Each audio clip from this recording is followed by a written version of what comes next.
Mga kabunyog, mga kababayan, magandang araw po sa inyong lahat. Welcome po sa isa na namang episode ng ating talakayan dito po sa Veritas. O mga kabunyog, mga kababayan, kung hindi pa po kayo nakasubscribe sa Veritas YouTube channel natin, subscribe na po kayo. Kung hindi pa po kayo nakafollow sa Veritas Meta or Facebook page natin, follow na po kayo. Dito, pumipili ako ng piling-piling topic na gusto kong i-discuss dahil gusto kong talakayin ito para malaman ninyo ang katotohanan, ang veritas. Dahil naniniwala tayo, ang katotohanan o ang veritas ang magpapalaya sa ating bayan. So ito mga kabunyog, ngayong araw, January 19, may nag-file ng impeachment laban kay Pangulong Marcos, kay PBBM. Ang nag-file nito ay isang abogado na nagngangalang Attorney Andre De Jesus. Andre De Jesus. In-endorse ito ng isang congressman na ang pangalan ay Jet Nisay. Itong si Congressman Jet Nisay, congressman ito ng Pusong Pinoy Party List. O yan. Ngayon, tiningnan ko yung Pusong Pinoy. Yung Pusong Pinoy, Sara Duterte talaga. May nakita akong poster nila noong 2022, Sara Duterte, dala-dala nila. Ano ito? Ito yung political dynasty ng mga Garcia sa Bataan.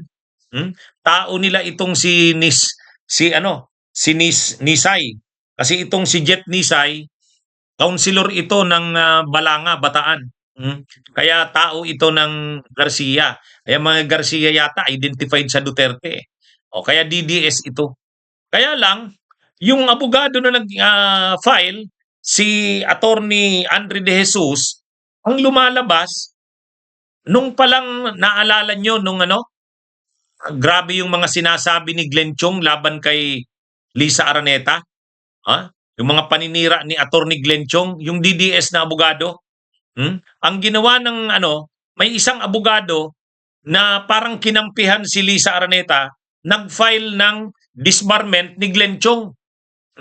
Nag-file ng disbarment ni Glenn Chong. Ang abogado na yon ay si Andre De Jesus. Kaya ngayon, medyo ang mga DDS nalilito sila.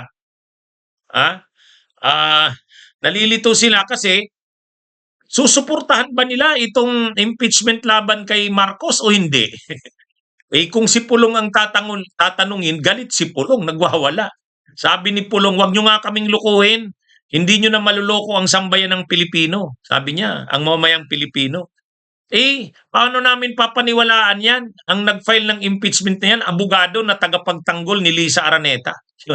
Kaya pero yung iba naman, ang sabi nila, hindi, suportahan natin yan. Kaya hindi nila maintindihan, ano bang yan? Sino ba yung mga nag-file na yan? At dapat bang suportahan yung impeachment na yan? Pero kung si Pulong ang tatanungin, ang posisyon ni Pulong, hindi. Nagwawala nga eh. May statement na nilabas. Ano bang sabi ni Pulong sa statement niya? Sabi ni Pulong, mga kabunyog, ang sabi ni Pulong, the people are not blind. They are just tired of being played. Kumbaga, hindi daw bulag ang tao, ang mamamayang Pilipino. Pagod na daw sila na pinaglalaruan. So ang tingin ni Pulong, yung pag-file na yan ng impeachment, sabi niya kasi ganito, ang abogado na naghanda ng impeachment complaint na inendorso ni Kong Nisay laban kay BBM ay isa ring abogado ni Lisa sa paghahain ng disbarment complaint laban kay Glenn Chong. Ano ito? Conflict of interest o political multitasking? Oposisyon sa umaga, depensa sa hapon. Impeach sa kaliwang kamay, disbar sa kanang kamay. World-class political gymnastics. Yan yung Kung si Pulong, hindi siya kumbinsido dito kay Attorney Andre De Jesus. Pero dito kay Jet Nisay, alam nilang kagrupo nila ito. Pero ito rin itong si Andre De Jesus, chinek ko rin ang background nito. Ito yung abogado ng mga ng mga immigration officials doon sa Pastillas scam. nang iniimbestigahan ni Senadora Risa Hontiveros, yung corruption doon sa immigration, yung pinapalusot yung mga foreigners, lalo mga Chinese, nagbibigay lang pera, nakalagay sa pastillas, yung lalagyan ng pastillas. Kaya ang tawag doon, pastillas kami. O ngayon, yung mga immigration officials na yon, nakasuhan yon. Itong si Attorney Andre De Jesus, yan yung abogado ng mga immigration officials na yon. Kaya lang, ibig sabihin lang, medyo magulo ang pagkatao nito ni Attorney Andre De Jesus. Kaya kahit si Pulong Duterte nagdududa, kakampi ba nila ito o kalaban? Kaya, awan natin, ano nga ba talaga? Malalaman natin yan sa susunod na mga araw.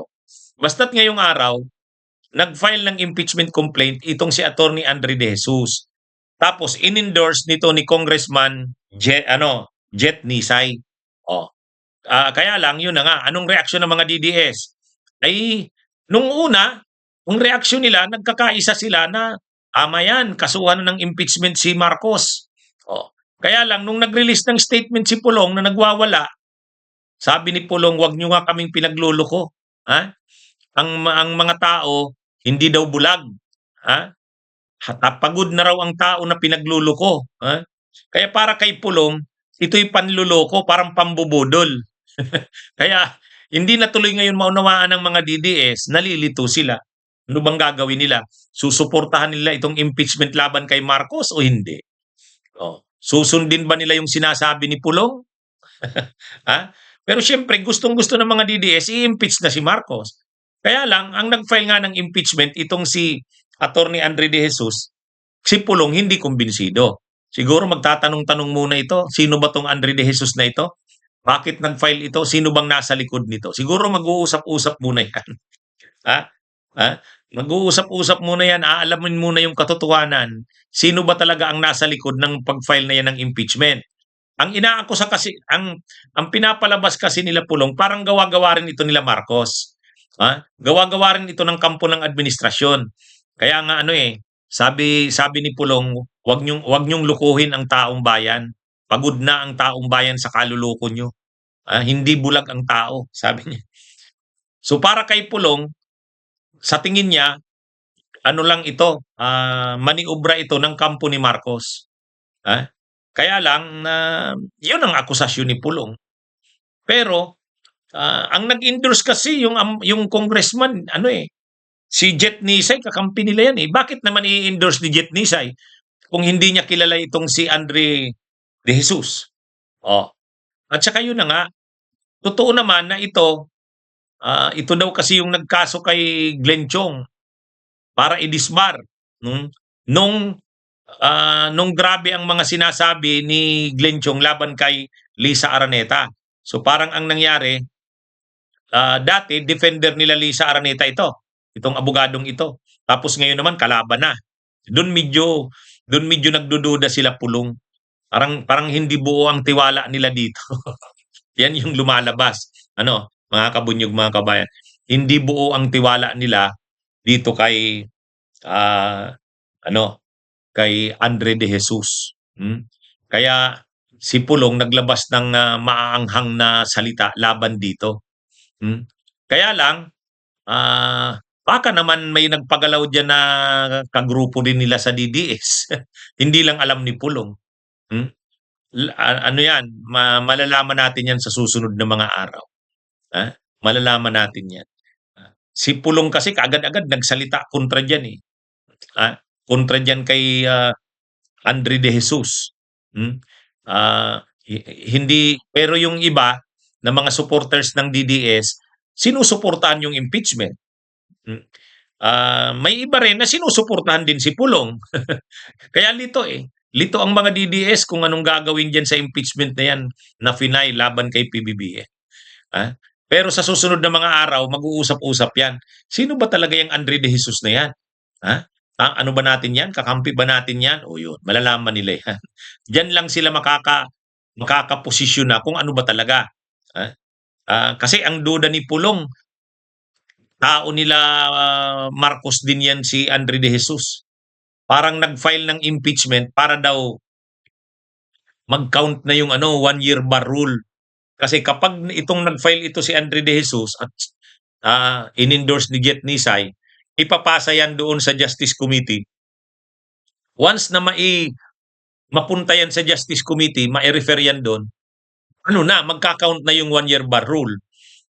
Ibig sabihin, yung totoong impeachment na laban talaga kay PBBM, hindi na pwedeng i-file. Samantalang itong hindi naman totoo na kay laban talaga ito kasi tao rin nga daw ito nila Lisa Araneta, ito yung i-entertain din tapos i-dismiss din lang.